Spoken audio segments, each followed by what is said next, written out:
Bakın dostlar, şöyle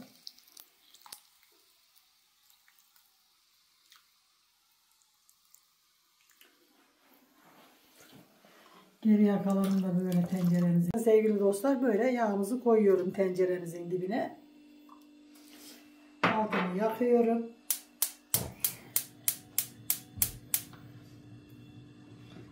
Şöyle rendelemiş olduğumuz soğanlarımızı da koyuyorum. Ve ben mantarlarımızı doğramaya geçiyorum dostlar. Çünkü bir yandan da mantarlarımızı mümkün olduğu kadar küçük doğrayalım. Mesela böyle.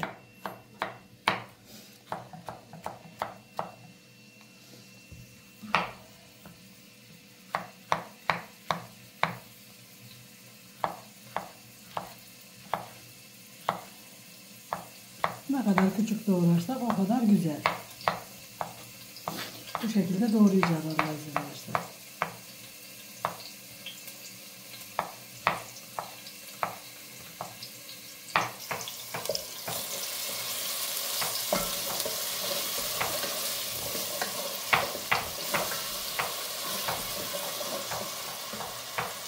Doğradıklarımı tabağa alıyorum. Bu arada dostlar, size göstermeden ben kabuklarını soydum. Mantarlarımızı bu şekilde soyuyoruz kabuklarını. Şöyle dışında ince bir zarı var. Onu soyarsak daha bir güzel olacak. Bu şekilde soyuyorum. Bunu pazardan aldım. Kilosu 80 liraydı ilk defa. Çok güzel ama mantar dolapta beklemeyi gelmiyor. Sevmiyor. Evet. Hemen tüketilmeyi seviyor. Bakın dostlar, hemen mantarlarımızı koyuyoruz böyle. Karıştırmaya devam ediyoruz.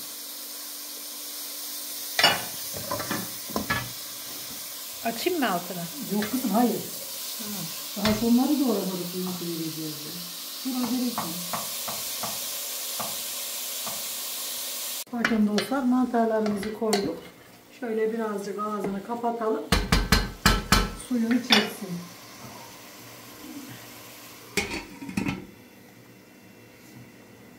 Ağzını açıyorum.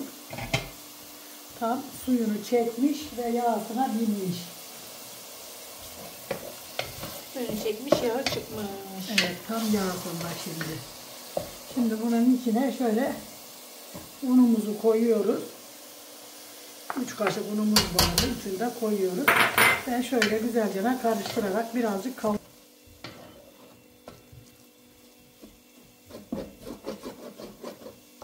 Çok çabuk ısınıyor.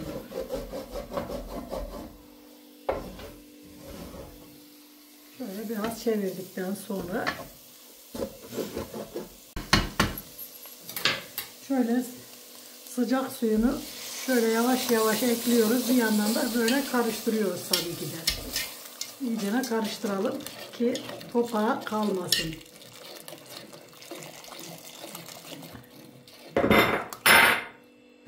Aferin bana.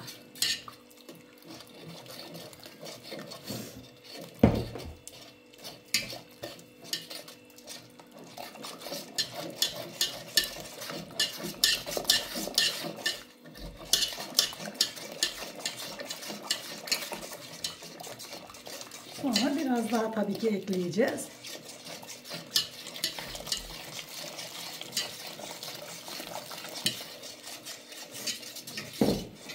Sıcak suyu ekleyerek iyice karıştıralım ki hiç topağı kalmasın dostlar.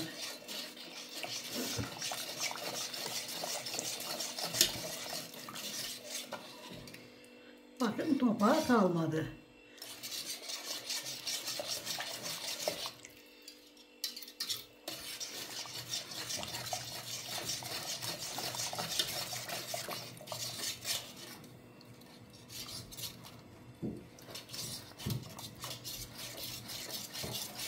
Sütünü de koyduğumuzda daha da güzel kıvamlı olacak dostlar. Sütünü koyacak zamana kadar karıştırmalıyız.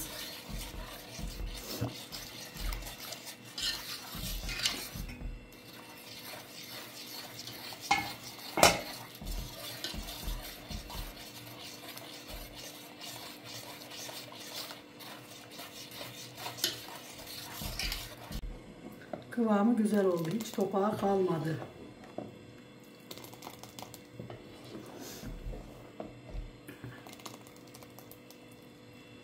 Çorbamız kaynamaya başladığında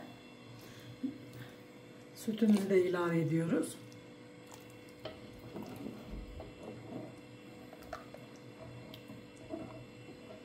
Evet, biraz da sütümüzün kaynadığında tamam. Lezzetli, pratik, kolay. Evet. Mantar çorbası tarifi. Ne kadar güzel çorba oldu. Hazır almaya gerek var mı? Bence yok. Çünkü hazırın içinde uzun süre korumak için koruyucu maddeler koyuyorlar. İşte o da bizim sağlığımızı kötü yönde etkiliyor maalesef. Onun için ne yapıyoruz? Bir kaşık unla 4 tane mantarın başında bağlı. Mantar çorbası yapımı. İsteyen et suyu koyabilir, isteyen tavuk suyu koyabilir. Herkes isteğe bağlı. Ama ben mantarın tadı ve lezzeti gitmesin, kokusu gitmesin diye et suyu kullanmadım.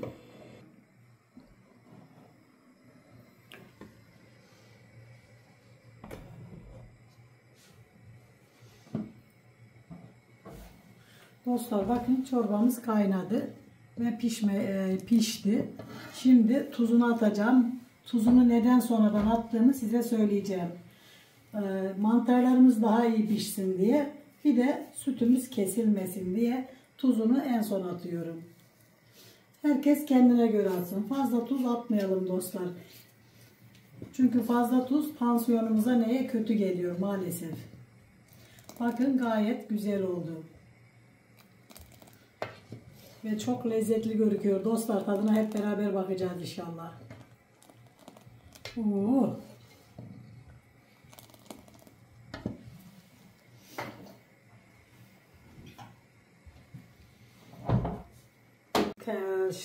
Çorbamızı alıyorum. Kenara koyuyorum ve şimdi sıra geldi üzerine tereyağımızı eritip koymaya. Ara ara niye karıştırıyorsun? Şöyle güzelce yüzü kaymak tutmasın diye. Kesilmesin diye. Eğer yoğurtlu yapsaydık kesilirdi ama sütlü kesilmez. Ha. Şimdi de servise hazırlayalım.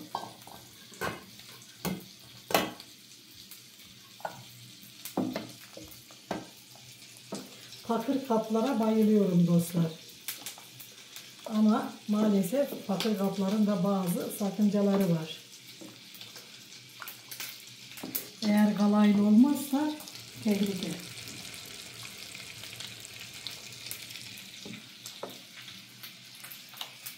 Keşke kameranın görüş açısında olsaydın. Ne kadar iyi olurdu. İşte oldu. Ne var ki? Ondan kolay ne var? Tencerenin arkasına saklanmıştım. Belki gizli bir şeyler yaparım diye.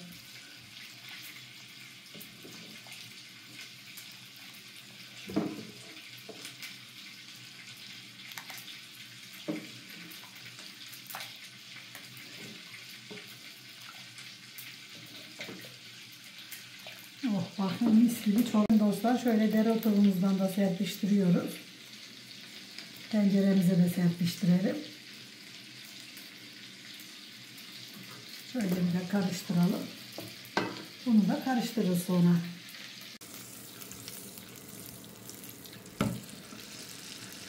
Bak kazalarından dedik. Tavalarımızın sapına dikkat edelim. Hele de özellikle böyle ağır sapı olan tavalara.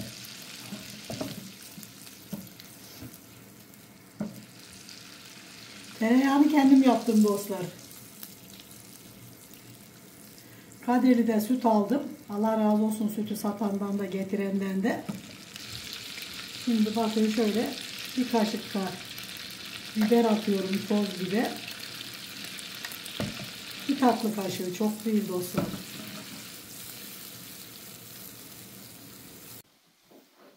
Bakın dostlar şöyle.